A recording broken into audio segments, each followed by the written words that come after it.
આગળ ના મુકાય, આ લાઈનથી થોડા આગળ શું કામ હવે પાછળ લઈ લો, ઠેકાણા વગરનું છે. આ લાઈનથી આગળ નહીં રાખવાનું, જો પાછી લઈ લો, લાઈનમાં બેસો. અહીંયા આગળ આવવાની શું જાવ, આ બધા જો લાઈનમાં બેઠા છે ને,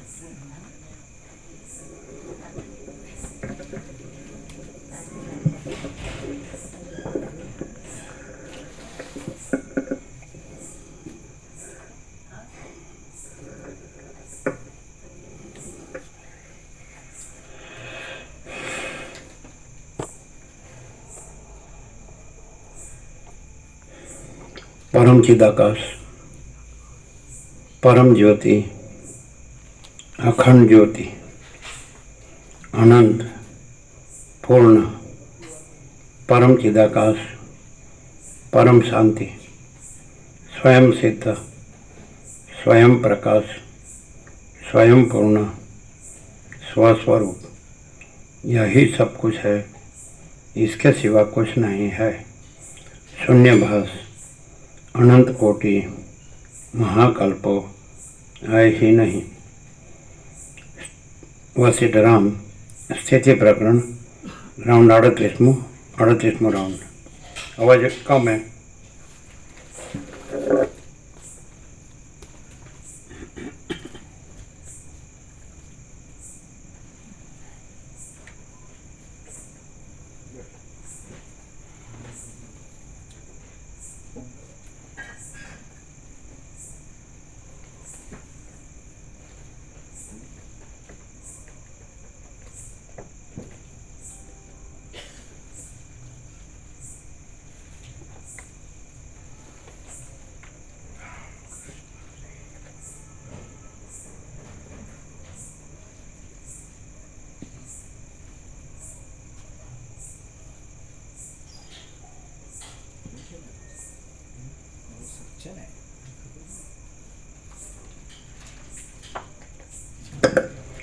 ओम बराबर है, ओछो है।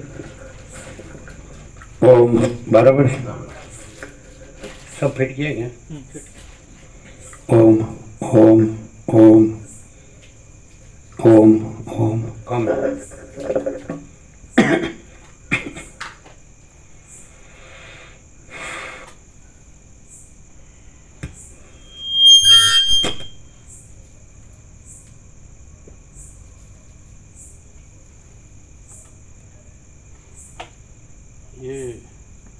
ये कोई रात में उड़ने में ले जाते हैं?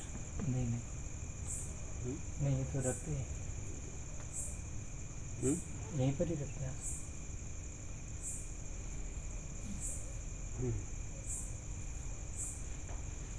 बात क्या आती है?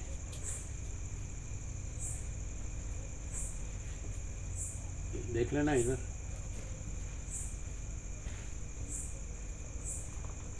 इसमें कोई बात आती है क्या? आती है? नहीं तो वो नया कंबल है तो थोड़ा ऐसा कंबल की बात नहीं, दूसरे किसी के पसीने की। ना ना ना पसीने यहाँ को कोई बात आती है? यहाँ जाओ, यहाँ।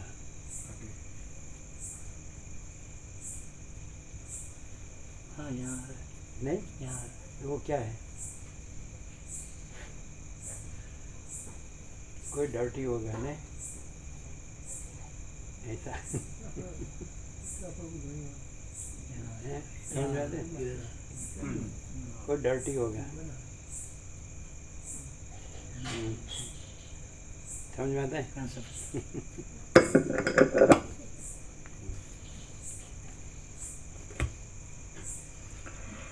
आद्य परब्रह्म सद्गुरुदेव की जय।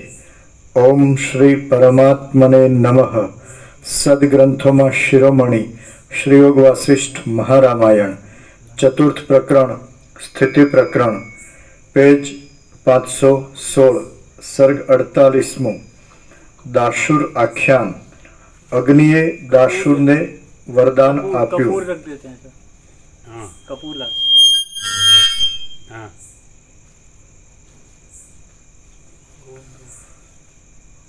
આ 48મા સર્ગમાં ભોગ આદિની તૃષ્ણાઓની નિંદા કરવામાં આવશે।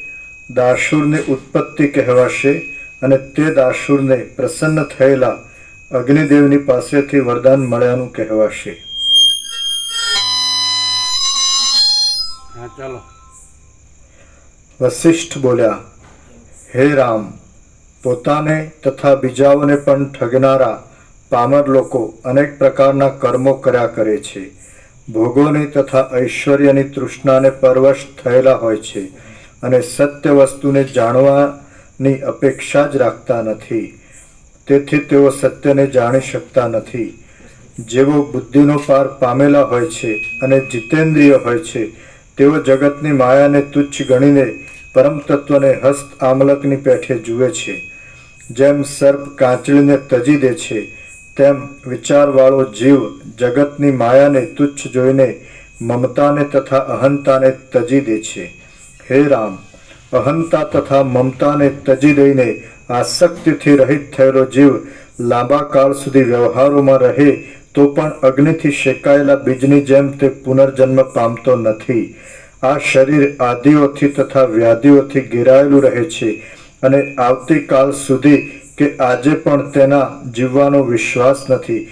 છતાં અજ્ઞાની લોકો એ શરીરનું જ હિત કરવાનો યત્ન કરે છે પણ આત્માનું હિત કરવાનો યત્ન કરતા નથી। હે રામ, તમે પણ અજ્ઞાનીની પેઠે આ શરીરે ઈચ્છેલા વિષયોનું સંપાદન કરો નહીં। हाँ बस। એ પ્રકારના વિષયોનું સંપાદન તો खोल दे।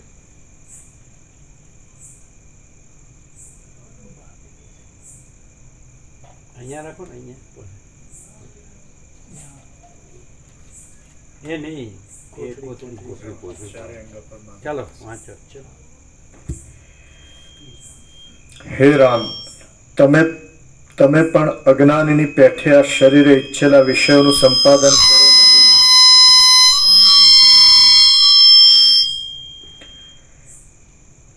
નહીં। એ પ્રકારના વિષયોનું સંપાદન તો પરિણામે દુઃખદાયી જ છે। આ માઇક ઓછું તમે- રહેશે ને, મોઢું નીચું રહેશે। બસ।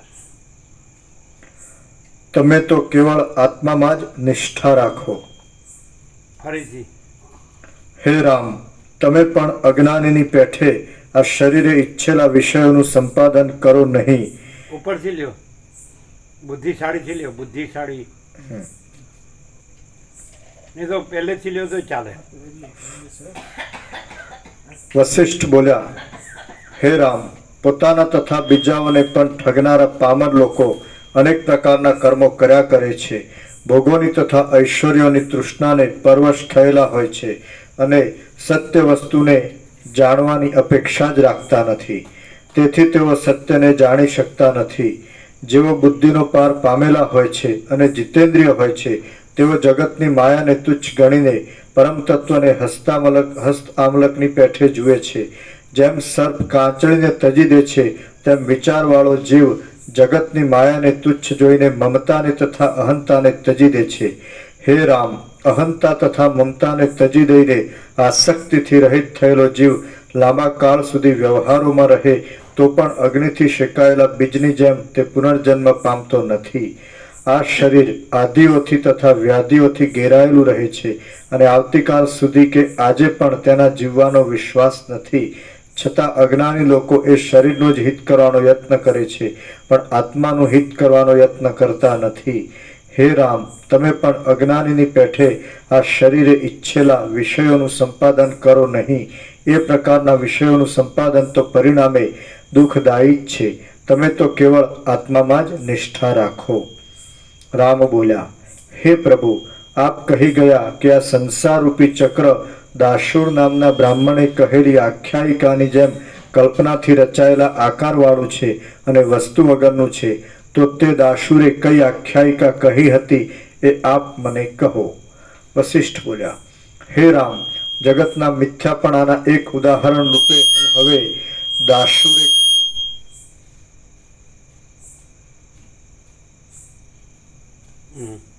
વશિષ્ઠ બોલ્યા, હે રામ, જગતના મિથ્યાપણાના એક ઉદાહરણ રૂપે હું હવે દાસુરે કહેલી આખ્યાયિકા કહું છું તે તમે સાંભળો. આ પૃથ્વી ઉપર વિચિત્ર ફૂલઝાડ વાળો અને લક્ષ્મી વાળો માગધ નામનો એક વિખ્યાત દેશ છે. એ દેશમાં કદંબોના વનોના વિસ્તારની લીલાથી જંગલો વ્યાપ્ત છે અને પક્ષીઓના સમૂહો પોતાની વિચિત્રતારૂપ આશ્ચર્યોથી સગડાઓના મનનું આકર્ષણ કરે છે. તેની સમીપમાં અપાર ધાન્ય ઉત્પન્ન થાય છે. તેને સોહામણા ઉપવનો છે અને તેની સગળી નદીઓના કિનારાઓ કમળોથી, ઉત્પલોથી તથા કલહાર નામના સૌગંધિક કમળોથી વ્યાપ્ત રહે છે. તેના બગીચાઓમાં હિંડોળાઓ ઉપર હિંચકતી સુંદર સ્ત્રીઓ ગાયનોના ધ્વનિઓની ભારે છત બાંધી દે છે અને કામીજનો એ રાત્રિમાં ભોગવેલા કામદેવના બાણ જેવા પુષ્પોથી પ્રાતઃકાળે પૃથ્વી વ્યાપ્ત થઈને રહે છે. એ દેશમાં એક ગિરિવર છે. તે કણેરના વૃક્ષોથી વ્યાપ્ત છે, કેળના વનોથી પરિપૂર્ણ છે, ગીચ કદંબોથી ઘેરાયેલો છે અને ગુચ્છોથી સુશોભિત છે. તેમાં પુષ્પોના સમૂહોથી ઘેરાયેલા પવનો વાય છે અને તે કેસરના જેવી રાતી ધૂળવાળો છે. તેમાં અતકોના કોલાહલ છે અને પ્રેમ ભરેલા સારસ પક્ષીઓના કલરવ બોલ્યા કરે છે. તેમાં વિચિત્ર પક્ષીઓ અને વૃક્ષો છે. એ પવિત્ર પર્વતમાં મહાતપસ્વી, મહાધર્માત્મા, વિષયોની આસક્તિથી રહિત, તપની સાથે ઉત્તમ યોગ કરનારો અને ઉત્તમ બુદ્ધિવાળો એક દાસુર નામનો મુનિ કદંબના ઝાડના અગ્રભાગ ઉપર નિવાસ કરીને રહ્યો હતો. રામ બોલ્યા, હે ભગવાન, એ દાસુર નામનો તપસ્વી એ વનમાં શા માટે રહ્યો હતો? વળી તે કદંબ નામના મોટા ઝાડની ટોચ ઉપર કેમ રહ્યો હતો? વશિષ્ઠ બોલ્યા, હે રામ, એનો પિતા પ્રસિદ્ધ શરલોમા એ જ પર્વતમાં રહેતો હતો. તે જાણે બીજો બ્રહ્મા હોય એવો જણાતો હતો. જેમ બૃહસ્પતિને કચ્છ નામનો પુત્ર થયો હતો તેમ એ શરલોમાને દાસુર નામનો એક પુત્ર પ્રાપ્ત થયો હતો. શરલોમાએ એ સુપુત્રની સાથે વનમાં રહીને પોતાના જીવિતનો સમય કાઢ્યો. હવે જેમ પક્ષી એક માળાને તજીને બીજા માળામાં જાય છે તેમ એ શરલોમાએ ઘણા વર્ષો સુધી સુખ દુઃખ ભોગવ્યા અને પછી મનુષ્ય દેહનો ત્યાગ કરીને દેવલોકમાં ગયો. તેની સ્ત્રી પણ તેની પાછળ સતી થઈ. આમ ભાગ્યના યોગથી પિતા અને માતા એ બંનેનું મરણ થયું એટલે દાસુર વનમાં એકલો પડ્યો અને ટીટોડાની પેઠે દીનતા ભરેલી રીતે રોવા લાગ્યો. મા બાપના થયેલા વિયોગના શોકને લીધે તેનું અંતઃકરણ અત્યંત સંતાપ પામ્યું અને તે હેમંત ઋતુમાંના કમળની પેઠે કરમાઈ ગયો. હે રામ, એ બાળક અત્યંત રાંક બની ગયો. ત્યારે તે વનમાં એક દેવતાએ પોતાના શરીરને અદ્રશ્ય રાખીને તેને આ વચનથી આશ્વાસન આપ્યું કે હે ઋષિપુત્ર, હે મહાવિચક્ષણ, તું અજ્ઞાનીની પેઠે કેમ રડે છે? સંસારનું સ્વરૂપ જ ચંચળ છે. એ તું કેમ જાણતો નથી? હે સાધુ, પ્રાણીઓ જન્મે છે, જીવે છે અને પછી અવશ્ય મરે છે. આ સંસારની એવી રીતની મર્યાદા સર્વદા ચંચળ સ્થિતિ જ છે. હે મુનિ, બ્રહ્માના શરીર આદિ જે દ્રશ્ય પદાર્થો છે તે સગળા પદાર્થોનો પણ વિનાશ થવાનો છે, એમાં સંશય નથી. આ પ્રમાણે છે, એટલા માટે તું પિતાના મરણનો વ્યર્થ ખેદ કર નહીં. જેમ સૂર્ય ઉગે છે તો તેનો અસ્ત પણ અવશ્ય થાય છે, તે પ્રમાણે જે જન્મે છે તેનું મરણ પણ અવશ્ય થાય છે. જેમ મયુરને મેઘની ગર્જનાથી ધીરજ મળે, એમ રોઈ રોઈને રાતા થયેલા નેત્રોવાળા એ દાસુરને એ આકાશવાણી સાંભળવાથી ધીરજ મળી. પછી એ દાસુરે ઉઠીને ભક્તિભાવથી પિતાની આવશ્યક ઔર્ધ્વદૈહિક ક્રિયા કરી અને પછી ઉત્તમ સિદ્ધિ મેળવવાને માટે તપ કરવાનો તેણે દ્રઢ નિશ્ચય કર્યો. વનમાં બ્રાહ્મણ જાતિને યોગ્ય એવી તપશ્ચર્યા કરતા કરતા તે દાસુરને શ્રોત્રિય વેદિયાપણું પ્રાપ્ત થયું. એ વેદિયાપણામાં જે તે પદાર્થોમાં શુદ્ધાશુદ્ધપણું કલ્પવાની ભારે પંચાત અડીશ આભડીશ વગેરે છોછ રાખવી પડે છે. જેણે પરમ તત્વને જાણ્યું ન હતું એવા એ વેદ્યાની બુદ્ધિ સગળી પૃથ્વી પવિત્ર છતાં પણ તે પ્રકારના શુદ્ધ અશુદ્ધપણાના વહેમને લીધે ક્યાંય વિશ્રાંતિ પામી નહીં. આ સગળું પૃથ્વી તળ શુદ્ધ જ છે, છતાં વેદ્યો દાસુર વહેમને લીધે તેને અશુદ્ધ જેવું ગણતો અને કોઈ સ્થળે પ્રસન્ન થતો નહીં. પછી તેણે પોતાની કલ્પનાથી વિચાર ગોઠવ્યો કે શુદ્ધ તો કેવળ ઝાડની ટોચ છે, એટલા માટે મારે તેની ઉપર જ રહેવું યોગ્ય છે. હવે હું એવું તપ આરંભું કે જેથી મને પક્ષીઓની જેમ વૃક્ષોની શાખાઓ ઉપર અને પાંદડાઓ ઉપર રહેવાની શક્તિ મળે. આ પ્રમાણે વિચાર કરીને તેણે લાંબા કાળ સુધી તપ કર્યું, પણ ધારેલો મનોરથ પાર પડ્યો નહીં. એટલે તેણે છેવટે અગ્નિને પ્રજ્વલિત કર્યો અને પોતાની કાંધમાંથી માંસ કાપીને તે પ્રદીપ્ત અગ્નિમાં હોમવા માંડ્યું. તેણે આ પ્રમાણે કરવા માંડ્યું એટલે અગ્નિદેવને વિચાર થયો કે હું સગળા દેવતાઓના મુખરૂપ છું, તેમાં બ્રાહ્મણનું માંસ પડવાથી સગળા દેવતાઓના ગળા બળીને ભસ્મ થઈ જવાનો સંભવ છે, તો હવે તેમ થવા દેવું એ યોગ્ય નથી. આવા વિચારથી જળ હલતી જાળવાળા ભગવાન અગ્નિદેવે તે બ્રાહ્મણને પ્રત્યક્ષ રૂપથી દર્શન દીધું. માનો જળ હલતા કિરણોવાળા સૂર્યદેવ બૃહસ્પતિને દર્શન આપ્યા.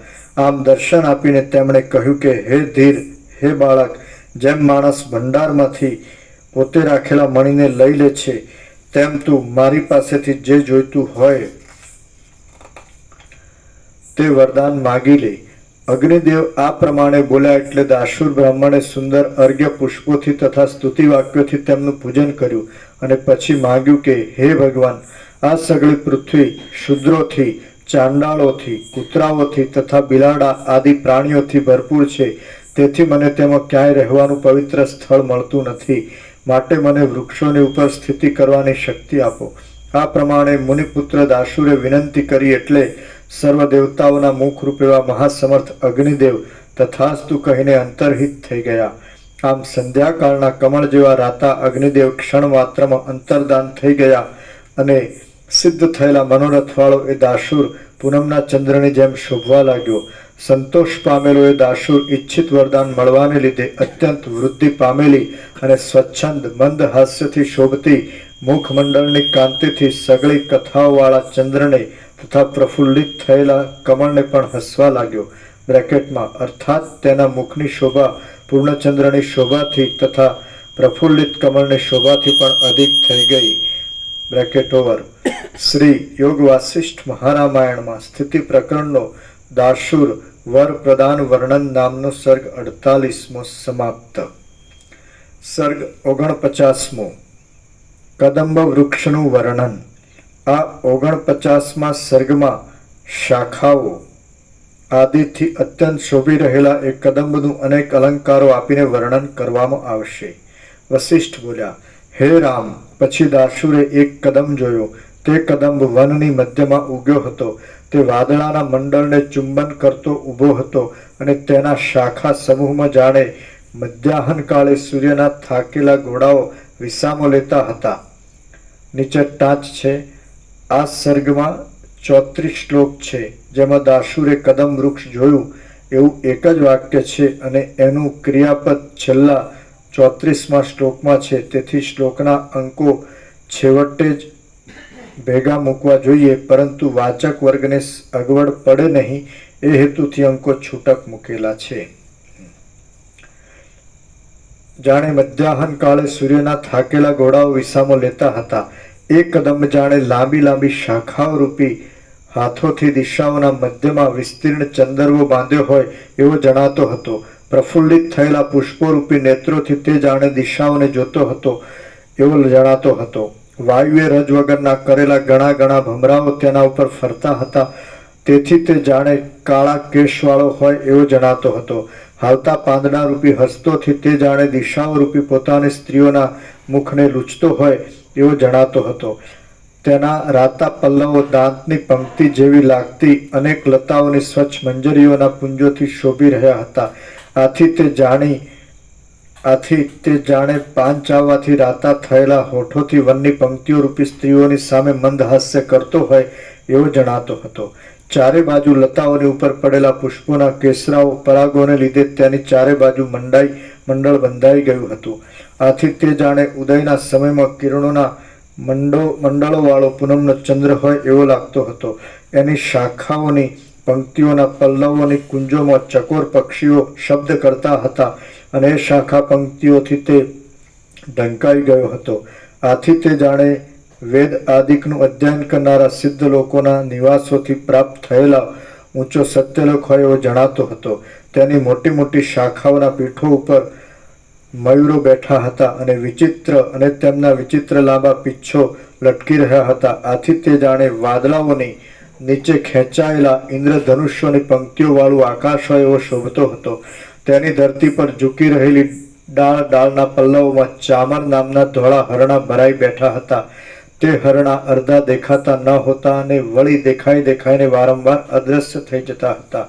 આ હરણોથી પૂર્ણ હોવાને લીધે તે જાણે અડધા દેખાતા અડધા નહીં દેખાતા અને વળી પ્રત્યેક દિવસે દેખાઈને અસ્ત પામતા ચંદ્રો વડે વર્ષ જેમ શોભે તેમ શોભતો હતો. કપિંજલ નામના પક્ષીઓના મધુર, કોકિલાઓના અને ચક્રવાક પક્ષીઓના ઉત્તમ શબ્દો વડે તે જાણે ગાયન કરતો હોય એમ લાગતો હતો.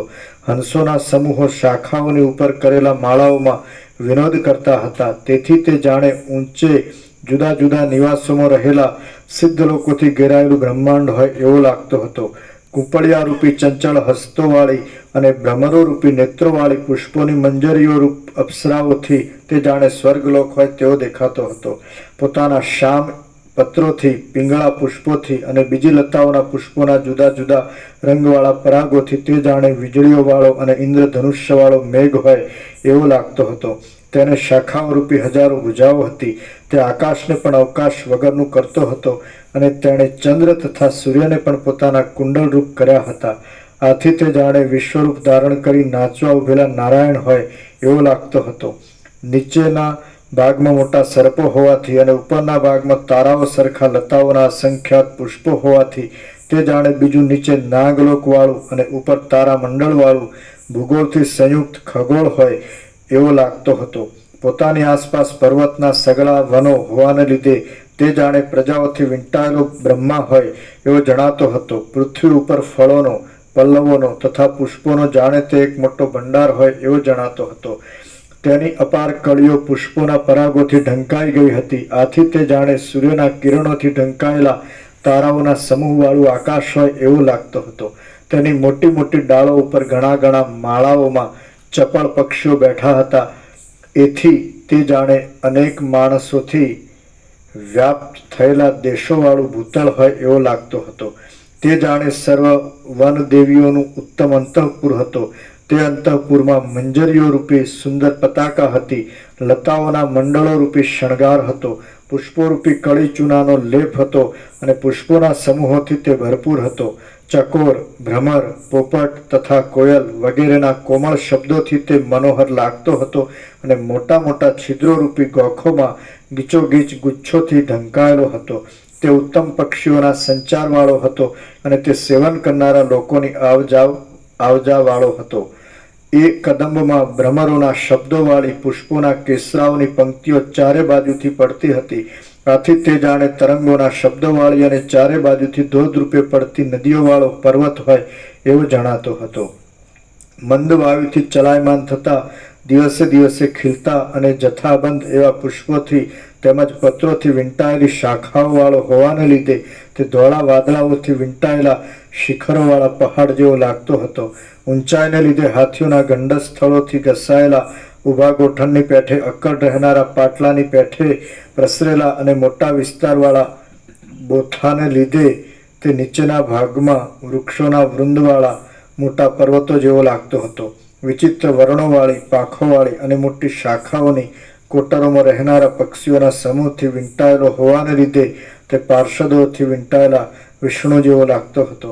ગુચ્છોરૂપી આંગળીઓના સમૂહોને હસાવીને તે જાણે વનના પવનોથી નાચ કરતી લતાઓને બતાવવા કરવાની ક્રિયા શીખવતો હોય એવો જણાતો હતો. મારી પાસે જે કોઈ અર્થીઓ આવે તેમને રાખવાના ઠેકાણા મારી પાસે થોડા નથી પણ ઘણા છે એવા સંતોષને લીધે તે જાણે લતાઓના મંડળો રૂપી હસ્તોના ચાળા કરીને નાચતો હોય એવો જણાતો હતો. મદોન્મત્ત ભ્રમરાઓના ગુંજારવવાળો હોવાને લીધે પોતે જાણે લતાઓ રૂપી સગળી સ્ત્રીઓના પ્રેમનું પાત્ર હોય એવો ગર્વ ધરીને અને શૃંગાર રસમાં મગ્ન થઈને સુંદર રાગથી ગાતો હોય એવો દેખાતો હતો. પુષ્પોને ફેંકતો અને કોયલોના તથા ભ્રમરોના સુંદર શબ્દોવાળો હોવાને લીધે તે જાણે આકાશમાંથી આવતા સિદ્ધ લોકોને પ્રેમપૂર્વક પુષ્પોથી વધાવીને આવકાર આપતો હોય એવો જણાતો હતો. પુષ્પોની કળીઓની સ્વચ્છ પ્રભા દાંતની પ્રભા જેવી લાગતી હતી. તેથી તે જાણે દૂર રહેલા 5 કલ્પ વૃક્ષોની લતાઓને, પુષ્પોને અને ફળોને હસી કાઢતો હોય એવો જણાતો હતો. એની ઉપરના પક્ષીઓના મંડળો આકાશમાં ઊંચે જતા હતા. તેથી તે જાણે પારિજાતને જીતવાને માટે ઊંચી ડોક કરીને આકાશની અંદર દોડતો હોય એવો જણાતો હતો. મધ્ય ભાગોમાં ચળકતા ભ્રમરોવાળા અને ઘાટી પંક્તિઓવાળા ઉત્તમ ગુચ્છોથી સહસ્ત્રાક્ષપણું બ્રેકેટમાં હજારો નેત્રવાળાપણું પામીને તે જાણે 1000 નેત્રવાળા ઇન્દ્રને જીતી લેવાને સજ્જ થયો હોય એવો જણાતો હતો.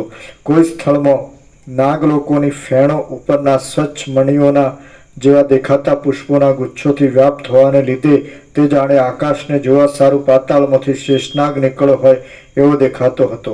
પુષ્પોના ધોળા પરાગથી ખરડાયેલો હોવાને લીધે તે જાણે ભસ્મ ચોળેલા બીજા સદાશિવ હોય એવો જણાતો હતો. છાયાની અને લતાઓના ફળોથી સર્વ લોકોને સુખદાયી હોવાથી તે જાણે કેવળ ભક્તજનોને જ સુખ આપનારા સદાશિવથી પણ અધિક હોય એવો જણાતો હતો. એ કદંબને ઘેરી કુસુમ લતાઓ રૂપી નવા માંડવાઓ હતા અને એ લતાઓના ઘાટા પાંદડાઓના સમૂહોમાં પુષ્પોની કળીઓ ખીલી હતી. એ કદંબ પક્ષીઓ રૂપી વતનીઓથી ગીચોગીચ ભરેલો હતો. આ રીતે તે જાણે આકાશમાં રહેલું કોઈ મોટું નગર હોય એવો જણાતો હતો. શ્રીયોગ વાસિષ્ઠ મહારામાયણમાં સ્થિતિ પ્રકરણનો દાશુર કદંબ વર્ણન નામનો સર્ગ 49મો સમાપ્ત. સર્ગ 50મો. કદંબ વૃક્ષ પર બેઠેલા દાશુરે દશે દિશાઓને દીઠી.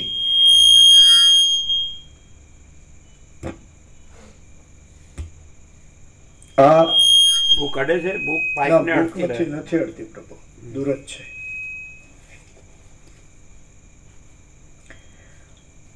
આ 50મા સર્ગમાં કદંબના અગ્ર ઉપર બેઠેલા દાશુરના જોવામાં આવેલી દિશાઓનું સ્ત્રીઓના રૂપકથી વર્ણન કરવામાં આવશે. વસિષ્ઠ બોલ્યા, હે રામ, પછી પૃથ્વીના સર્વ સ્થળોમાં જેને અપવિત્રપણાની શંકા હતી તેઓએ દાશુર ફળોથી તથા પલ્લવોથી શોભી રહેલા અને જાણે પુષ્પોનો પહાડ હોય એવા કદંબને જોઈને મનમાં બહુ જ આનંદ પામ્યો અને તેના ઉપર ચડ્યો. વનમાં જાણે આકાશને અને પૃથ્વીને સ્થિર રાખવાનો થાંભલો ઊભો કર્યો હોય એવો એક કદંબ ઊંચો હતો. જેમ વિષ્ણુ પ્રલયના સમુદ્રમાં રહેલા વડ ઉપર ચડે છે તેમ દાશુર તે કદંબ ઉપર ચડ્યો. તે એક કદંબની આકાશ પર્યંત પહોંચેલી અને શાખાના છેલ્લા પાંદડા ઉપર બેઠો અને ત્યાં તેણે અપવિત્રપણાની શંકા નહીં રાખતા એકાગ્રપણાથી તપ આરંભ્યું. એક દિવસે તે દાશુર નવા પલ્લવોથી બનાવેલા કોમળ આસન પર બેઠો હતો. ત્યાં તેણે કૌતુકથી ચપળ થયેલા નેત્રો વડે જરાવાર સગળી દિશાઓને જોઈ. તે દિશાઓ નદીઓ રૂપ એક એક જ શેરવાળા હારોથી રમણીય હતી અને તેઓ ગિરિરાજરૂપ ગોળ સ્તનવાળી હતી. તેને નિર્મળ આકાશરૂપ કેશપાશ હતા અને કાળા વાદળાઓરૂપ ઝુલકા હતા. તેમને નીલ પલ્લવોરૂપી વસ્ત્રો હતા, પુષ્પોના સમૂહોરૂપી મસ્તકોના આભરણો હતા અને તેમણે સમુદ્રોરૂપી મહામૂલ્યવાન પૂર્ણ કળશો ધારણ કર્યા હતા. તેમણે પ્રફુલ્લિત કમળને ધારણ કર્યા હતા. તેમના મુખમાંથી સુગંધયુક્ત વાયુઓ વહેતા હતા. તેમાં કોયલ આદિના શબ્દોરૂપ ગાયનો ચાલતા હતા અને ઝરણાઓરૂપી ઝાંઝરો ઝળકતા હતા. તેમને સ્વર્ગ આદિ લોકોરૂપી મસ્તકો હતા, પૃથ્વીના પ્રદેશોરૂપી પગો હતા, વનોની પંક્તિઓરૂપી રૂવાડાની પંક્તિઓ હતી, જંગલોરૂપી મોટા નિતંબો હતા અને ચંદ્ર તથા સૂર્યરૂપ કુંડલો હતા. તેમને શાળ આદિ અન્નના ક્યારાઓરૂપ ચપળ અંગો હતા. ચંદનના વૃક્ષોરૂપ રકાબીઓ હતી અને શિખરોરૂપી સ્તનોમાં લાગેલા બરફ જેવા ઉજળા વાદળાઓરૂપી વસ્ત્રો હતા. તેમને મહાસાગરોના જળના પૂરોરૂપી નવીન શણગાર ધરવાના દર્પણો હતા. તારાઓના સમૂહોરૂપી પરસેવાના બિંદુઓ હતા. સુગંધી પવનોરૂપી નિશ્વાસ હતો અને ભુવનોરૂપી રહેવાના અંતઃપુરો હતા. તેમને તે ઋતુમાં ઉત્પન્ન થતા પાંદડા આદિરૂપ કાંચળીઓ હતી. પોતામાં લાગેલા સૂર્યના રાતા કિરણોરૂપ કેસરો હતા. વિચિત્ર પુષ્પોરૂપી ફૂલમાળાઓ હતી અને ચંદ્રના કિરણોરૂપી સુખડના લેપનો હતા. આમ વિસ્તીર્ણ વનોવાળી, વિસ્તીર્ણ પ્રદેશોવાળી, વિસ્તીર્ણ વાદળારૂપી વિચિત્ર વેશોને ધારણ કરનારી અને પુષ્પોથી નિરંતર શણગારાયેલી ત્રૈલોક્યને ભોગવવાની વનિતાઓ સમી એ દશે દિશાઓને ગગનમાં ગયેલી કદંબ લતાના દળ ઉપર બેઠેલા દાશુરે હર્ષપૂર્વક જોઈ. શ્રીયોગ વાસિષ્ઠ મહારામાયણમાં સ્થિતિ પ્રકરણનો દાશુર દિગ અવલોકન નામનો સર્ગ 50મો સમાપ્ત. સર્ગ 51મો. દાશુરે વનદેવીને પુત્ર આપ્યો અને તે પુત્રને જ્ઞાન આપ્યું. આ 51મા સર્ગમાં દાશુરને માનસિક યજ્ઞોથી આત્મબોધ ઉત્પન્ન થવાની, વનદેવીમાં પુત્ર ઉત્પન્ન થવાની અને દાશુરે પુત્રને જ્ઞાન આપ્યાની કથા કહેવામાં આવશે. વસિષ્ઠ બોલ્યા, હે રામ, કદંબની ઉપર રહેલો અને દારૂણ તપ કરવામાં શુરતા ધરાવનારો એ દાશુર ત્યારથી તપસ્વીઓના આશ્રમોમાં કદંબ દાશુર એ નામથી ઓળખાવા લાગ્યો. એ શાખાના પલ્લવ ઉપર બેસીને જરાવાર દિશાઓને જોઈને તેણે તરત અંતઃકરણને તેમાંથી પાછું વાળી લીધું અને પછી પદ્માસન વાળીને બેઠો. પછી પરમાર્થથી અજાણ્યા, માત્ર ક્રિયાઓમાં જ તત્પર રહેલા અને તે સંસાર સંબંધી ફળોના સંકલ્પરૂપ કંગાળપણાથી ભરેલા મનથી તે યજ્ઞો કરવા લાગ્યો. આકાશ પર્યંત પહોંચેલી કદંબની શાખાઓના પત્ર ઉપર બેઠેલા અને કર્મોમાં એકાગ્ર ચિત્તવાળા તે દાશુએ અનુક્રમે આધાનથી માંડી અશ્વમેધ પર્યંત યજ્ઞો સંબંધી સઘળી ક્રિયાઓ પોતાના મનથી જ કરી. કદંબની શાખા ઉપર બેઠા બેઠા તેણે ગોમેધ અને નરમેધ આદિ ઘણી દક્ષિણાવાળા માનસિક યજ્ઞોથી જ 10 વર્ષ સુધી દેવતાઓનું યજન કર્યું. એટલા કાળ સુધી વેદોક્ત કર્મો કરવાને લીધે તેનું મન રાગ દ્વેષ આદિક મળોથી રહિત થયું. આ મળો ટળી જવાને લીધે એનું મન અવકાશવાળું થયું. એટલે આત્મપ્રસાદરૂપ જ્ઞાન બળાત્કારથી તે મનની અંદર પ્રાપ્ત થયું. આમ જ્ઞાન પ્રાપ્ત થવાથી તેનું અજ્ઞાનરૂપી આવરણ વિંખાઈ ગયું અને તેનો વાસનારૂપી મળ ધોવાઈ ગયો. એવા એ દાશુરે એક દિવસ એ શાખા ઉપર મોઢા આગળ એક વનદેવીને બેઠેલી જોઈ.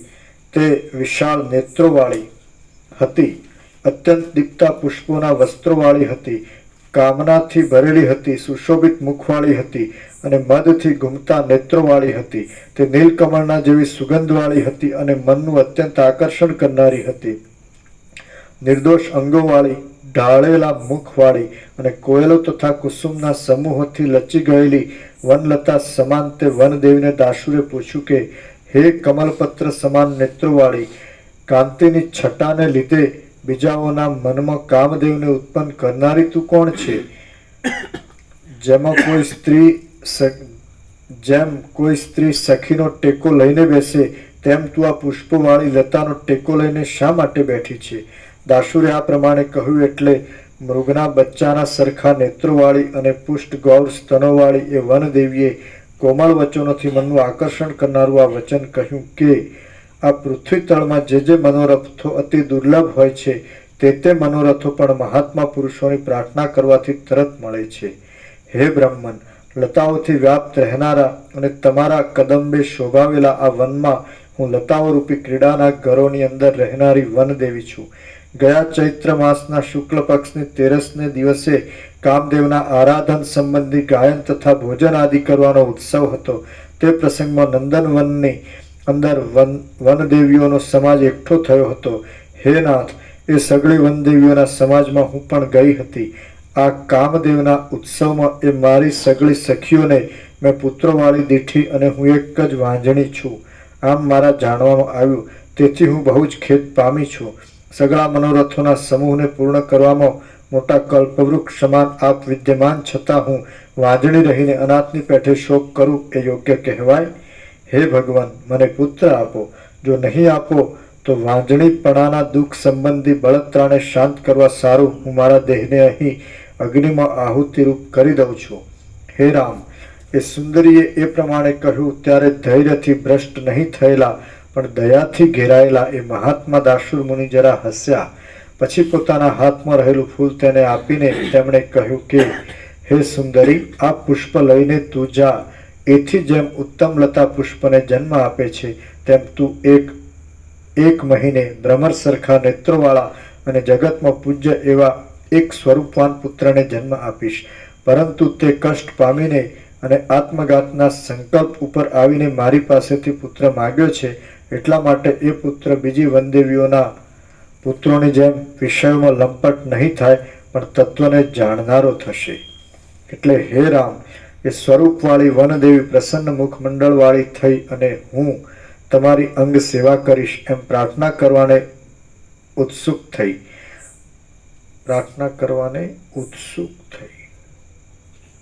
દાસુર મુનિએ તેને આટલા વચન કહીને વિદાય કરી. પછી એ વનદેવી પોતાના સ્થાનમાં ગઈ અને દાસુર પોતે એકલો જ કદમ ઉપર રહ્યો. વચમાં ઋતુઓથી તથા સંવત્સરોથી અનુક્રમે ચાલ્યા કરતો કેટલોક કાળ વ્યતીત થયો. પછી લાંબે કાળે કમળ સમાન નેત્રોવાળી એ જ વનદેવી 12 વર્ષના પુત્રને સાથે લઈને તે મુનિની પાસે આવી. એ વનદેવી પ્રણામ કરીને આગળ બેઠી. જેમ આંબાના ઝાડની પાસે ભ્રમરી ગુંજારવ કરે તેમ ચંદ્ર સરખા મુખવાળા તે દાસુર મુનિની પાસે તે મધુર વચનોથી બોલી કે હે ભગવાન, આ સ્વરૂપવાન કુમાર આપણા બંનેનો પુત્ર છે અને તેને મેં સગળી વિદ્યાઓમાં વિચક્ષણ કર્યો છે. પરંતુ હે પ્રભુ, કેવળ એને બ્રહ્મ વિદ્યા મળી નથી અને એ વિદ્યાથી જ આ સંસારરૂપી ગાણીમાં ફરીવાર પીલાવું પડતું નથી. હે કૃપાનાથ, હવે આપ જ કૃપા કરીને આ પુત્રને બ્રહ્મ વિદ્યાનો ઉપદેશ કરો. સારા કુળમાં જન્મેલા પુત્રને મૂર્ખ રાખવાનું કોણ ઈચ્છે? વનદેવીએ એ પ્રમાણે કહ્યું ત્યારે દાસુર મુનિએ તેને કહ્યું કે હે અબળા, આ પુત્રરૂપ ઉત્તમ શિષ્યને તું અહીં જ રાખી જા. એમ કહીને તેણે તેને વિદાય કરી. વનદેવીના ગયા પછી તે પુત્ર પોતાના પિતાની પાસે શિષ્ય થઈને રહ્યો.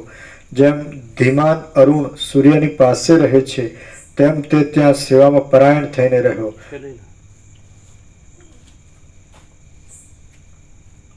તેને બ્રહ્મચર્ય આદિ ક્લેશો ભોગવતા પરોક્ષ જ્ઞાન પ્રાપ્ત થયું છે એમ જાણીને દાસુર મુનિએ તેને લાંબા કાળ સુધી વિચિત્ર ઉક્તિઓથી બ્રહ્મ વિદ્યાનો ઉપદેશ કર્યો. તેણે તેને સેંકડો આખ્યાયિકાઓથી આખ્યાનોથી જોઈને કલ્પેલા દ્રષ્ટાંતોથી ઇતિહાસ બ્રહ્મચર્યથી પરોક્ષ જ્ઞાન થયું. બ્રહ્મચર્ય આદિ કલેશો ભોગવતા પરોક્ષ જ્ઞાન થયું.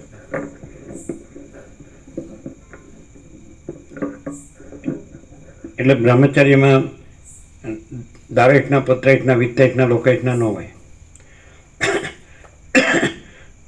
એટલે પછી આ બાજુ જે અજ્ઞાની સંસારીને હોય છે, આ સ્ત્રી, પુત્ર, ઘર, ધન ને માન ને બધું બળાઈને એમાં હું મારું એ એમનું નથી હોતું. એટલે પછી શું રહ્યું? પછી આ લોકો તો જે દેહાધ્યાસવાળા હોય એ તો દેહાધ્યાસનું હું મારું છે એમાં જ રચ્યા પચાવે અને આ બધું પૈસાને ભોગવમાં જ લંપટ હોય, વિષય લંપટ હોય. એટલે એમાં લંપટ ન હોય બ્રહ્મચારી. અને પરોક્ષ જ્ઞાન એટલે એ શાસ્ત્રોને ગુરુથી સાંભળે કે આ સર્વ છે તો દ્રશ્ય દ્રષ્ટિથી સર્વ માયા છે, પણ તત્વ દ્રષ્ટિથી સર્વ પરમાત્મા છે. તો એને પોતે છે એવું તો હોય, પણ પોતે માયામાં નથી, પોતામાં માયા નથી. એટલે આ સ્ત્રી પુત્ર ઘર ધન પ્રજાની પ્રજા ને માન ને પદ ને પ્રતિષ્ઠા આ બધું રાજ્ય ભોગો લક્ષ્મી આ બધું એ તો એને ન હોય બ્રહ્મચારીને. અને પછી શું હોય કે શાસ્ત્ર ગુરુથી સાંભળે કે આ સર્વ છે કેવળ અનંત ચૈતન્ય પ્રકાશ પરમાત્મા છે. એટલે એનામાં માયા તો હોય જ નહીં, આ માયા આ દેહાધ્યાસ તો હોય જ નહીં. એનામાં સંકલ્પ વિકલ્પ ન હોય, વિષયોના સંકલ્પ વિકલ્પ ન હોય, ભોગવાના ધનના કાંઈ ઘરના. પછી એનામાં હું મારું ન હોય, રાગ દ્વેષ ન હોય, ભેદભાવ ન હોય, લેવા દેવા ન હોય, સ્વાર્થ ન હોય, પ્રપંચ ન હોય. પણ એ સાંભળે એટલેથી એને પરોક્ષ જ્ઞાન થાય કે આ સંસાર જે માયા છે એ અસત છે, અસાર છે અને દુઃખરૂપ છે અને મિથ્યાને નાશવંત છે અને સ્વપ્ન જેવું ઝાંઝવાના જળ જેવું છે. એટલે આ એને સાચું ન લાગે, આમાં વૈરાગ્ય હોય. અને બ્રહ્મચર્ય એટલે બ્રહ્મનું રમણ, એટલે બ્રહ્મચિંતન. એટલે પછી શ્રવણ કરે, વિવેક વૈરાગ્ય હોય, સમદમ હોય, મનોજય ઇન્દ્રિય જય હોય, એટલે જ બ્રહ્મચારી હોય. અને મુમુક્ષત્વ હોય, એને પરમાત્માને પ્રાપ્ત કરવાની જ ઈચ્છા હોય. એટલે સાંભળે, વસિષ્ઠ જેવા સદગુરુથી સાંભળે અથવા યોગવાસિષ્ઠ જેવા સત્શાસ્ત્રથી સાંભળે એટલે એટલું તો જાણમાં વિવેક તો થઈ જ જાય કે એ પરબ્રહ્મ પરમાત્મા જે છે, અખંડ સચ્ચિદાનંદ જે પરમપદ છે, પરમ કૈવલ્ય છે, જે પરમપદ પૂર્ણ વિશ્રાંતિ કે પરમ શાંતિ છે, તો એ જ સનાતન સત્ય છે, પરમ સત્ય છે એવું જાણે. તો એ જ્ઞાન થયું એટલે આ બધું સંસાર માયા છે એ મિથ્યા કલ્પના અને મિથ્યા ભ્રાંતિ છે, નાશવંત છે, એ તો કાંઈ નથી. એટલે એનામાં ઇન્દ્રના વિષય ભોગવવાની ઈચ્છા હોય નહીં. અને એમ જાણે કે આ જે દેખાય છે અધ્યસ્ત એટલે કલ્પિત માયા જે ભ્રાંતિમાં, તો એ કોના પ્રકાશથી પ્રકાશે છે? તો પછી એ સત્શાસ્ત્ર સદગુરુથી સાંભળાય, યોગવાસિષ્ઠથી, કે જે કેવળ અનંત ચેતનનો પ્રકાશ પરમાત્મા છે.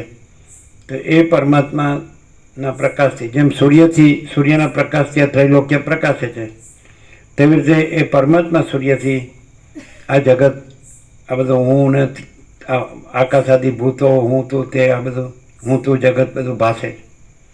એટલે એમ જાણે એટલે એને પરમાત્માનું જ્ઞાન થાય.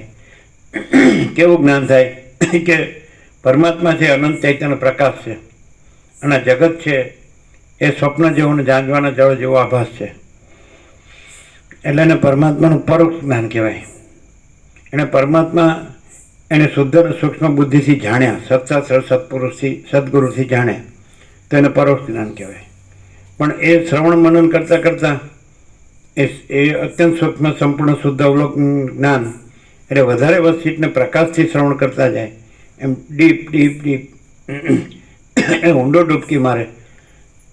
દ્રશ્યમાંથી દેહ પર આવે, દેહમાંથી મનમાં જાય, નિધિધ્યાસનમાં મનથી અંદર આત્મામાં જાય અને આત્મામાંથી પરમાત્મામાં જાય. સમજે?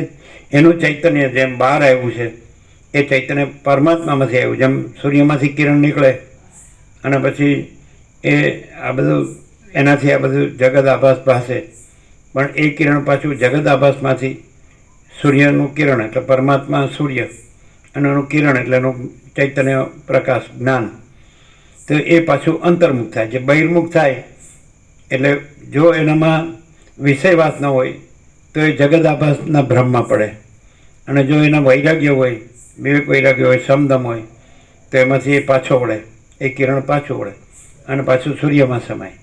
એટલે પરમાત્મા સૂર્યનું જે કિરણ છે ચૈતન્ય જ્ઞાન એ બ્રહ્મચારીમાં અંતર્મુખ થાય. એને તો સંસારના વિષય પ્રત્યે વૈરાગ્ય હોય એટલે અંતર્મુખ થાય. એને શ્રવણ અને પછી મનન અને પછી નિધિધ્યાસન, જેમ ડીપ જાય તો આ દ્રશ્ય દેહ દ્રશ્ય હું મારું એ છોડીને એટલે અંદર જાય. એટલે આ પછી દેહ ન દેખાય, જગત ન દેખાય.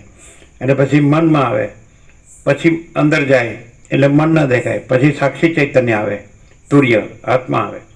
ત્યાં પછી જાગ્રત સ્વપ્ન સુષુપ્તિ નથી અને દેહ દ્રષ્ટિ હું મારું નથી. અને જ્યારે સાક્ષી તરીકે એ પરમાત્માને જાણે ત્યારે એને પરોક્ષ કહેવાય. એ સાક્ષીમાં આવે, તુર્યમાં આવે કે આ જાગ્રત સ્વપ્ન સુષુપ્તિ છે, આ દેહ દ્રશ્ય હું મારું છે એ અસત્ય છે અને પોતે ચૈતન્ય છે. એટલે એને એ ચૈતન્યનો સાક્ષાત્કાર થાય, અતિન્દ્રિય ચૈતન્યની અતિન્દ્રિય અનુભૂતિ.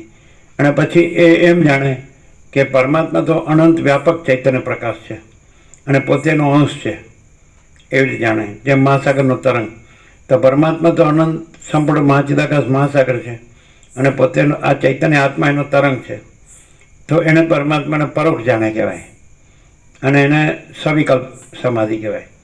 અને પછી એ વધારે ડીપ જાય તુર્યમાંથી તુર્યાતીતમાં, એટલે પોતે કેવળ અનંત ચૈતન્ય પ્રકાશ પરમાત્મા છે અને એમાં જે તુર્ય છે, તુર્ય આત્મા સાક્ષી એ પણ નથી, એ બાધિત છે. એને અપરોક્ષ કહેવાય અને એને નિર્વિકલ્પ સમાધિ કહેવાય, જેને આત્મા અને બ્રહ્મની એકતા કહેવાય છે. એટલે બ્રહ્મચારીની જે શ્રવણ મનન નિધિધ્યાસન જે ભૂમિકા છે, તો શ્રવણની અંદર એ જાણે કે પરમાત્મા સત્ય છે, સંસાર માયા બધું અનિત્ય છે, અસત્ય છે. પછી મનનથી એ અંતર્મુખ થઈને પરમાત્મામાં જાય પોતાના. પછી ત્યાં શાસ્ત્રગુરુ પણ નથી, એ બહાર છે. શાસ્ત્રગુરુથી માત્ર શ્રવણ થાય, સમજાય? પરમાત્માનો અનુભવ તો પોતાની અંદર જ થાય. એટલે પછી અંતર્મુખ થાય પછી શાસ્ત્રગુરુ નથી અને જગતે નથી, દેહ નથી. એ અંદર આવ્યો, શાસ્ત્રગુરુ પણ નથી, જગત પણ નથી, દેહ પણ નથી. પોતાના દેહથી પણ શુદ્ધ અને સૂક્ષ્મ જે જ્ઞાન છે, ચૈતન્ય છે, એમ એ જાય. મનને વટાવીને પછી મનનો બાદ કરીને પોતે સાક્ષીપણામાં આવે. સાક્ષી છે એમાં પછી મન અને જગત ન હોય અને પછી આ દેહ અને દ્રશ્ય અને હું મારું ન હોય, રાગદ્વેષ ન હોય, અજ્ઞાન ન હોય.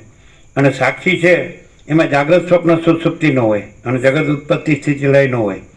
અને સાક્ષીમાં આવે એટલે જાગ્રત સ્વપ્ન સુષુપ્તિથી રહિતને એનાથી પર છે પોતે ચૈતન્ય. આ છે એનું અતિન્દ્રિય ચૈતન્યની અતિન્દ્રિય અનુભૂતિ, પણ એમાં સવિકલ્પ છે, અનંત ચૈતન્ય પ્રકાશ અને પોતા એનો અંશ છે. એટલે અંશ અંશી ભેદ છે.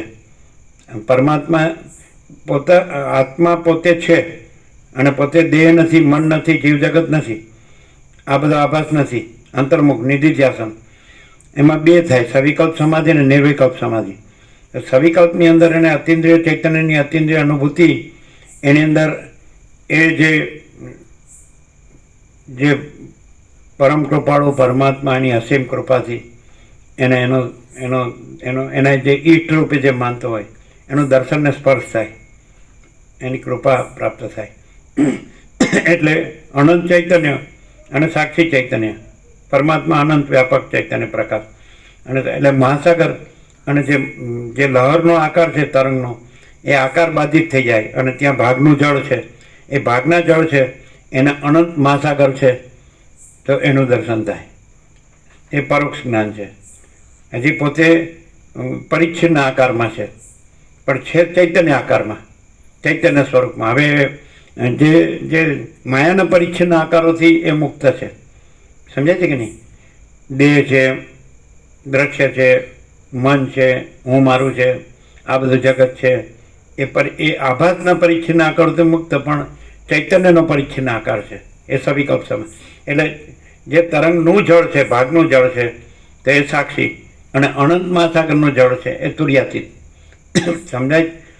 પણ તુર્ય ને તુર્યાતીતનું દર્શન થાય છે ત્યાં પોતાને હજી પરિચ્છિન્ન ચૈતન્ય રૂપે જાણે છે અને પરમાત્મા અખંડ ચૈતન્ય છે, અનંત અભેદ. સમજાય? મહાચિદાકાશ જ્યોતિ અનંત અખંડ અભેદ.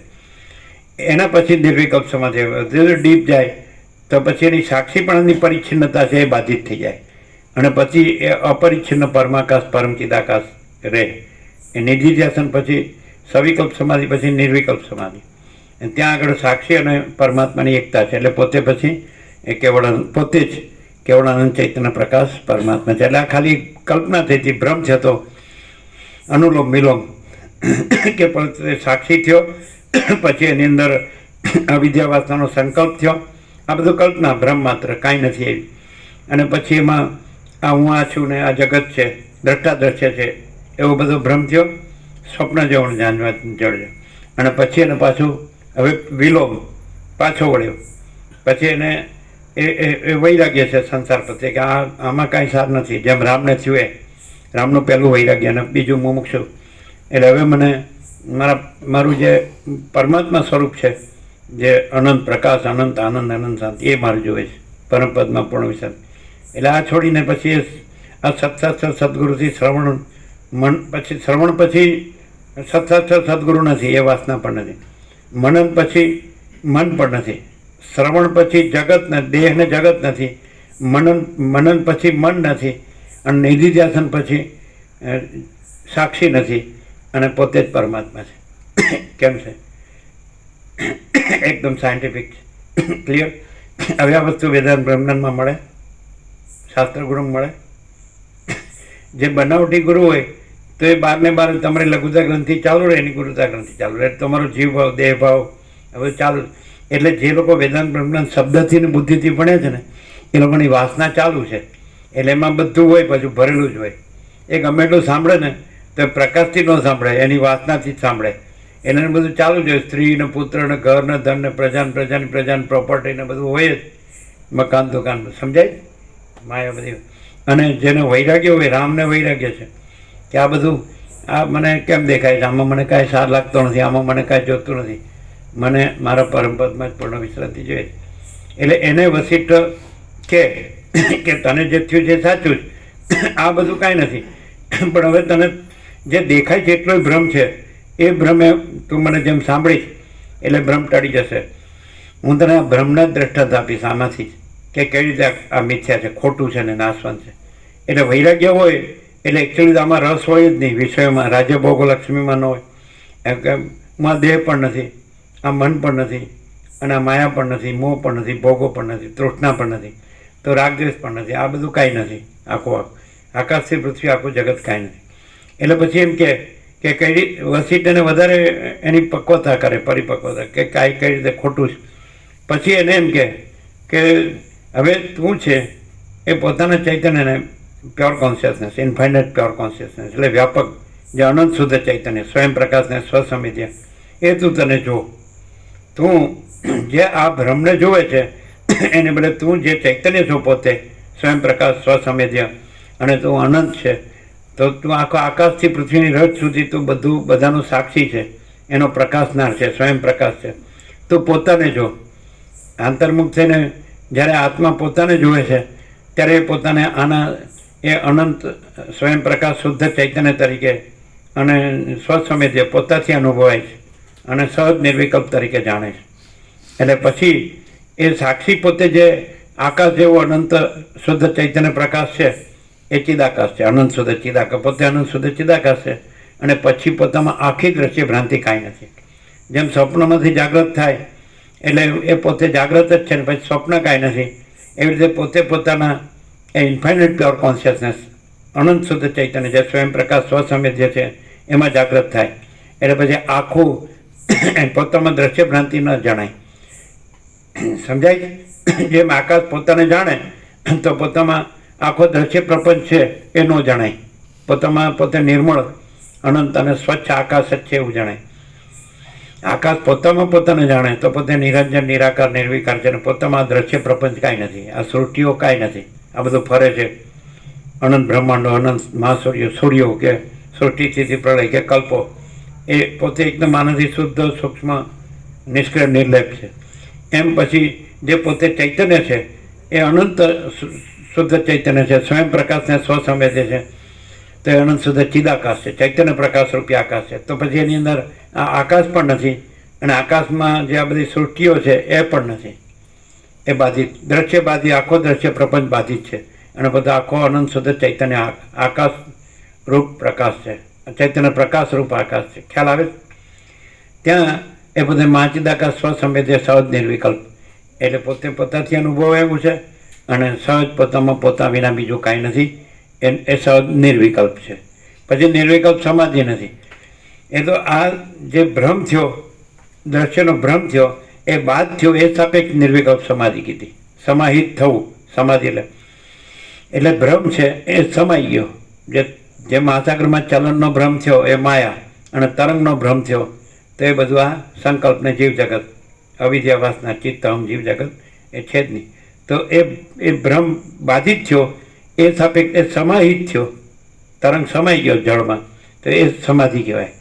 પણ તરંગનો ભ્રમ છે એ ભ્રમ છે ને કંઈ થયો જ નથી, અને અસમાધિ નથી. તરંગ થયો એ અસમાધિ નથી. તરંગ સમાઈ ગયો, ઉપશમ નિર્વાણ થયું, વૈરાગ્ય મુમુક્ષત્વથી, સમદમથી, વિવેક વૈરાગ્ય, તો એ પણ નથી. અને મહાસાગર જ છે. મહાસાગરમાં કંઈ થયું જ નથી, એટલે ખાલી ભ્રમ જ થયો. સમજાય?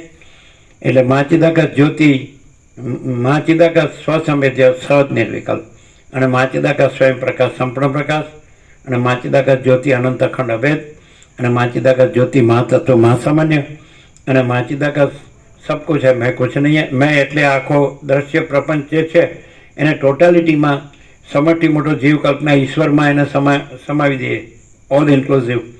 તો એ અહમ છે એ અનંત અને વ્યાપક અહમ છે જ ઈશ્વર, એટલે સમષ્ટિ ચિદાભાસ. એટલે આખો દ્રશ્ય પ્રપંચ સમષ્ટિ ચિદાભાસમાં બાધિત થાય, સમાહિત થાય, અને આખો સમષ્ટિ ચિદાભાસ ઈશ્વર એ બ્રહ્મમાં સમાહિત થાય, ચિદાકાશમાં. એટલે રમણ કે દ્રશ્યનો દ્રષ્ટા દ્રષ્ટા, દ્રષ્ટાનો દ્રષ્ટા સાક્ષી, સાક્ષીનો દ્રષ્ટા ચિદાકાશ. એટલે છેવટે બધું. અને શિલા આખ્યાનમાં વસિષ્ઠ પ્રલયનું દ્રષ્ટાંત આપીને કીધું કે આ સૃષ્ટિ સ્થિતિ પ્રલય કાલ રાત્રિમાં, કાલીમાં સમાય છે, અને પછી કાલી છે એ શિવમાં સમાય છે, અને પછી શિવ ચિદાકાશમાં સમાય છે, ઈશ્વર. એટલે પછી અનંત સુધી ચિદાકાશ જ છે. અને એકચ્યુઅલી એ કંઈ શિવ કે શક્તિ કે સૃષ્ટિ સ્થિતિ પ્રલય થયા જ નથી, અને અનંત સુધી ચિદાકાશ જ છે. પણ આ ભ્રમ થયો છે એ સાપેક્ષ ભ્રમનું વર્ણન કરીને ભ્રમ નથી થયો એમ સમજાવે છે. અને ચિદાકાશ, અને પછી જ્યાં ભ્રમ થયો છે ત્યાં પોતે જ અનંત સુધી ચિદાકાશ છે, પોતે જ પરમ ચિદાકાશ, પરમ જ્યોતિ અખંડ જ્યોતિ છે, અને પોતામાં ભ્રમ કાંઈ નથી. સમજાય છે? બોલો જીતુ પ્રભુ. હવે આ તમને વેદાંત બ્રહ્માંડમાં ન આવે, આ શાસ્ત્રોમાં અને ગુરુમાં ન આવે. આવે? ખ્યાલ આવે જ નથી આવતો. આ છે ને, આ કોઈ વ્યક્તિ બોલતી નથી. ગીતામાં જેમ શ્રી ભગવાન વાંચ એમ અહીંયા પરમ ચિદાકાશ પરમ જ્યોતિ અખંડ જ્યોતિ વાંચ. અમે પોતે જ પરમ ચિદાકાશ પરમ જ્યોતિ અખંડ જ્યોતિ છીએ, અને અમારામાં આ તમને જે દેખાય છે આભાસ કાંઈ જ નથી કે હું આ છું, ના જગત છે. સમજે જ? અને આ જગત ઉત્પત્તિ સ્થિતિ લે છે, ને આ અનેક છે, ને નામરૂપ છે. આ હું મારું છે, અને આ રાગદ્વેષ છે, અવમન વાસના ભ્રાંતિની ગુલામીમાં શોક ભ્રાંતિ છે, આ રાજ્ય ભોગો લક્ષ્મી છે, આ દેહ દ્રશ્ય હું મારું. તો આ બધું કાંઈ નથી. અમે પોતે જ મહાચિદાકાશ સ્વયં પ્રકાશ સંપૂર્ણ પ્રકાશ છીએ. એ કોને થાય? પહેલાં શબ્દ આવ્યો કે બ્રહ્મચર્યથી પરોક્ષ જ્ઞાન થાય. બ્રહ્મચર્યના કલેશો ભોગવવાથી, એટલે એમાં પછી બધું માત્ર સ્પર્શાસ્તો કૌંતે શીતોષ્ણ સુખ દુઃખદા આગમાપાઈનો નિત્ય સ્થાંતિ તિક્ષસ્વ ભારત યમ હિ ન વ્યથયમ તે પુરુષમ પુરુષસભ સમ દુઃખ સુખમ ધીરમ સૌમૃતત્વાય કલ્પતે ના સતો વિદ્યતે ભાવો ના ભાવો વિદ્યતે સત ઉભયોપી દ્રષ્ટોંતસ્ત્વનેવ તત્વદર્શિભિ અવિનાશી તુ તદ્વિધિ યેન સર્વમિદમ તતમ વિનાશમવ્યસ્ય ન કશ્ચિત કર્તુમ અર્હતિ. આ આખી લાઈન ક્લિયર છે. પેલા જે શ્લોકો કીધા 14-15, તો એ બ્રહ્મચર્યના માટે કીધા કે માત્ર સ્પર્શાસ્તો કૌંતે શીતોષ્ણ સુખ દુઃખદા આગમાપાઈનો નિત્ય સ્થાંતિ તિક્ષસ્વ ભારત. સમજે? ઇન્દ્રિયોના વિષયોના સંયોગો, શીત અને ઉષ્ણ, સુખ અને દુઃખ દેનારા છે, આવનારા જનારા છે, અનિત્ય છે, તેને તું સહન કર. આ કલેશો. અને પછી યમ હિ ન વ્યથયંત્ય તે પુરુષમ પુરુષાર્થ, જે એ પુરુષ શ્રેષ્ઠ જે પુરુષને વ્યથિત કરતા નથી, ક્ષુબ્ધ ચંચળ કરતા નથી. સમજે? અને સૌમૃતત્વ એ કલ્પતે સમ દુઃખ સુખમ ધીરમ. એક નાની એ દુઃખ સુખમાં સમાન, અને પોતે એ અમૃતત્વ અવિનાશી પદનો પ્રાપ્ત. અને પછી કીધું કે ન અસતો વિદ્યતે ભાવો ના ભાવ, એટલે અસતનો ભાવ વિદ્યમાન નથી. આ માયા બધી છે આખી, એ અસત છે, એનો ભાવ નથી. અને સત એટલે અવિનાશી જે છે પરમપદ છે, એનો અભાવ નથી.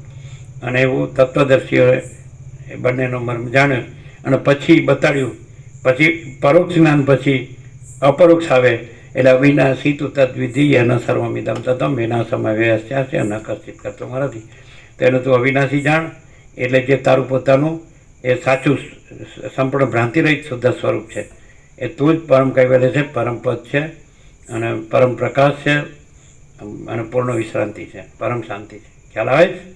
તો અવિનાશી તું તદ્વિધિ યન સર્વમિદમ તદ, જે એને તું અવિનાશી જાણ, જેના વડે સર્વવ્યાપ્ત છે, એટલે એ જ છે. પછી એમાં આભાસ નથી, આ માયા નથી, આ દ્રશ્ય પ્રપંચ નથી, હું નથી, જગતે નથી, અને જન્મ મરણ નથી, સુખ દુઃખ નથી, હું તું મારું તારું નથી, કોઈ બડા છોટા બલબડા આ બધું અનેક દેખાય છે, વિવિધ વિચિત્ર. આ દ્રશ્ય પ્રપંચ કાંઈ નથી, આ સ્વપ્ન જેવું જાણજો ને જળજો. અને એને તું અવિનાશી જાણ, જે વડે સગળું વ્યાપ્ત છે, એટલે બધે એ પોતે જ પૂર્ણ છે, ભરપૂર છે, ઘન છે, અખંડ એકરસ છે, અને કોઈ જગ્યા ખાલી નથી, બીજી રજે જગ્યા નથી, બીજી રજે વસ્તુ નથી. અને વિનાશમ અવ્યય છે ન કશ્ચિત કરતો હતી, એ અવિનાશીનો નાશ કરવા કોઈ સમર્થ નથી, એ તું છે. એ ખ્યાલ આવે? ત્યાં આવે, ત્યાં અહમ બ્રહ્માસ્મિ તત્વમસી પરમપદમાં આવે, અહીં આભાસમાં ન આવે. એટલે આભાસનો હું કે અહમ બ્રહ્માસ્મિ તો એ ખોટું, એ તો પરોક્ષ જ્ઞાન નથી થયું. પરોક્ષ જ્ઞાનમાં બ્રહ્મચારી પોતે ન રહે, ત્યાં ચૈતન્ય રહે.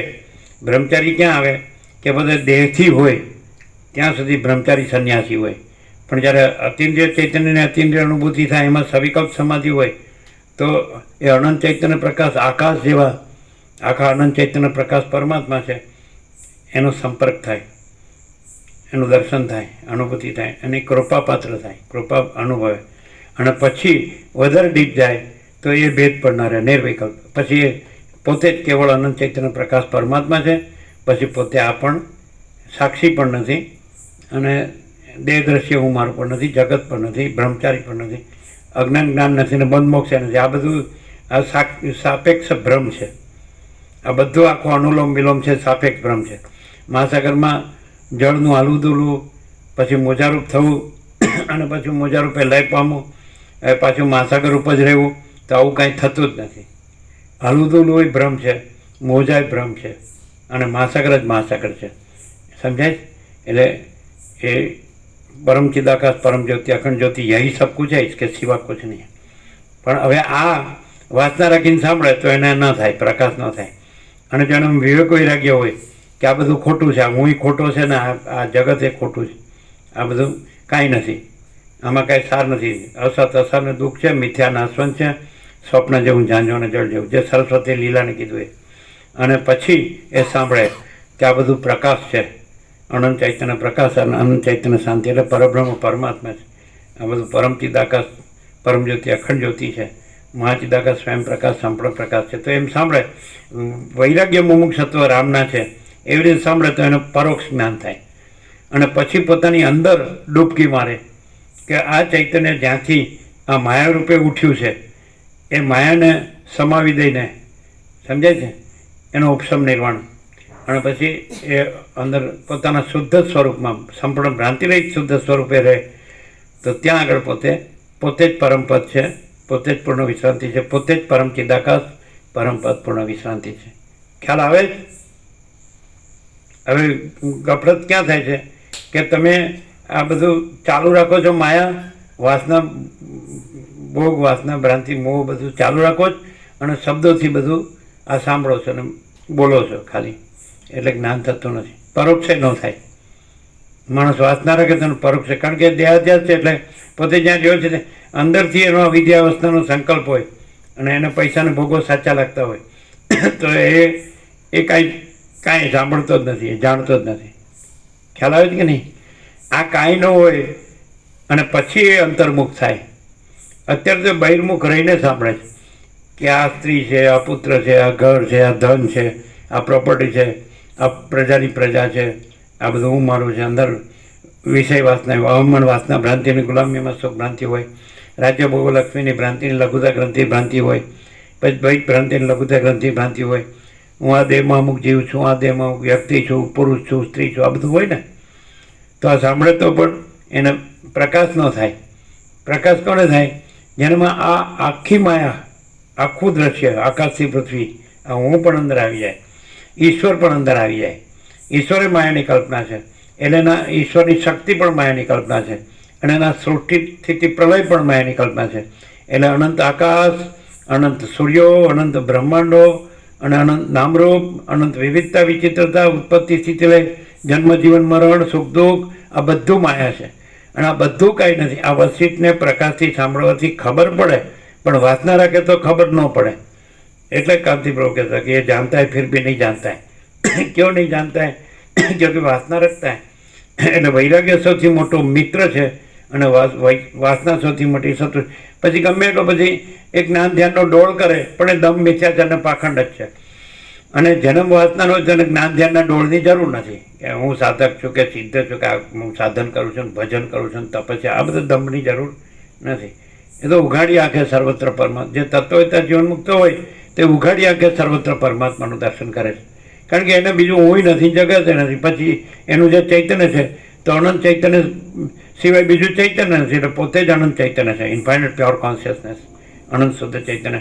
એટલે વસિષ્ઠ કહે છે કે સ્વપ્ન પુરુષો મને સ્વપ્ન પુરુષ રૂપે જોયેથી મને કાંઈ ફેર પડતો નથી. હું આ વસિષ્ઠ નથી, હું અનંત શુદ્ધ ચિદાકાશ છું. એ કોણ જાણી શકે? કે જે પ્રકાશથી સાંભળે એ જ જાણી શકે. જે વાસના રાખીને સાંભળે તો એ તો પોતે જે હું દેહ છું એવી રીતે રહ્યો હોય એટલે પછી એને એટલે સુધી જ રહે. એનો અનુભવ કે એનું જ્ઞાન એટલે સુધી જ રહે, સીમિત, મર્યાદિત, દેશકાળ મર્યાદિત. પણ પોતાના ચૈતન્ય છે એને અહીંથી છૂટું કરે કે હું અનંત જે અનંત આકાશ ને અનંત સૃષ્ટિઓ એને જાણનાર છું, એને પ્રકાશનાર છું, સ્વયં પ્રકાશ છું, સ્વસંવેદ્ય છું, હું અનંત ચૈતન્ય અનુભવ છું, અનંત ચૈતન્ય જ્ઞાન છું. તો પછી પોતે જ મહાચિદાકાશ સ્વયં પ્રકાશ અનુભવ જ્ઞાન છે.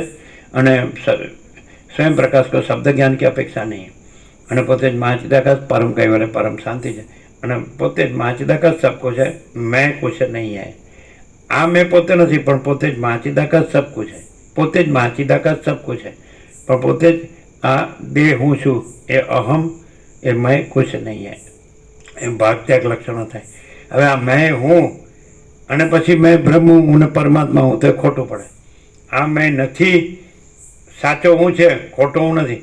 તો સાચો હું તો પરમ ચિદાકાશ પરમ જ્યોતિ અખંડ જ્યોતિ, અને ખોટો હું તો હું દેહ છું. એટલે બે નો થાય. હું દેહ છું અને હું પરમાત્મા છું, બે થાય. પરમાત્મા જેવો હોય તો એ ડંકો છાતી ઠોકીને કહી શકે, ડંકો મારીને કહી શકે કે અમે પોતે જ પરમ ચિદાકાશ પરમ જ્યોતિ અખંડ જ્યોતિ છે. કેમ? કારણ કે પોતે દેહ ના રહ્યો હોય. એટલે પછી વાણીનો વિવેક નથી, વર્તનનો વિવેક છે. તો ખરેખર મહાચિદાકાશ સ્વયં પ્રકાશ સંપૂર્ણ પ્રકાશ રહ્યા હોય તો એને આ દેહને, મનને, જીવને, જગતને, હું મારું ના રાગ દ્વેષને કાંઈ ન હોય એનામાં. આનો પ્રભાવ ન હોય અને આની પ્રવૃત્તિ પ્રપંચને ઉપાધિ ન હોય. આનો પ્રભાવ હોય ને આની પ્રવૃત્તિ પ્રપંચ ઉપાધિ હોય તો પછી હું પરમાત્મા છું, બ્રહ્મ છું કહેવાનો કોઈ અર્થ જ નથી. બોલો શું કહે છે? નહીં ખ્યાલ આવે? બધું આર પાર છે. હવે ડિફરન્સ ક્યાં છે? તમે આ સમજો છો ને બોલી શકો, અને અહીંયા પ્રકાશ છે. હવે આ જ શબ્દો તમે લખીને યાદ રાખીને બોલી શકો. What is the difference? દેહાભિમાન રાખીને ભોગોની ઈચ્છા રાખીએ છીએ, એપિરન્સનો પ્રભાવ પડે આમાં. કંઈક એપિરન્સમાં કંઈક કરવા પામવા ઈચ્છીએ છીએ. અને અહીં તો આખો આભાસ છે જ નહીં, અને આખો પ્રકાશ, આખો આનંદ અને આખી શાંતિ જ છે. એ કેવી રીતે ખબર પડે? આમ દેખાતો એ માણસ જેવું, સામાન્ય માણસ જેવું, બધા જેવું, કે સામાન્ય માણસ છે, બોલે છે, અભ્યાસથી બરાબર બોલે છે અને કોઈ બી બોલી શકે. બીજું નથી આવતું શાંતિ સિવાય. આઠે પોળ આનંદ જ સબ સમાન. બસ શાંતિ ને આનંદ તો સૂક્ષ્મ તત્વ છે ને, ક્યાં દેખાય છે? શરીર દેખાય, આકાર દેખાય, દ્રશ્ય દેખાય, શાંતિ દેખાય નહીં, આનંદ દેખાય નહીં. કોઈની અંદર શાંતિ છે કે અશાંતિ એ કેવી રીતે દેખાય? ચેષ્ટાઓમાં જે અશાંત હોય ચેષ્ટાઓમાં જ રાચો પછો રહે અને વ્યગ્ર રહે, અને શાંતિ હોય તો શેમાં રચ્યો બચ્યો? પ્રવૃત્તિઓમાં કંઈક મેળવવું છે, કંઈક નથી જોઈતું તો એને દ્વેષ કરવો, રાગ કરવો, દોડાદોડી કરવી, વ્યગ્ર રહેવું, એમના મુખમંડળ પરથી ખ્યાલ આવી જાય. અજ્ઞાનીને પણ ખબર પડે કે આવવાનું ઠેકવાનું નહીં. હે? અજ્ઞાની પણ અજ્ઞાની ખબર પડે કે આ માણસમાં ચંચલ ભ્રાંતિ બહુ છે, એમ શાંતિ નહીં. એટલે આ માણસમાં ખરું પણ મારામાં નહીં એમ.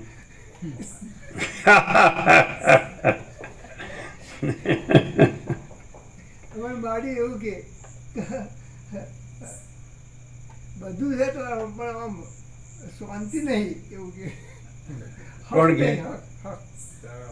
આપણા ઘરેથી માડી એવું કહે છે કે બધું છે પણ શાંતિ નથી તમારામાં. હક નહીં એમ. હક નથી એમ. તમને કે એવું કે તમને એવું કે તમારે કહેવાય ને મને શાંતિ જ છે, હું તો તત્વબુદ્ધની શાંતિમાં જ રહું છું. કેમ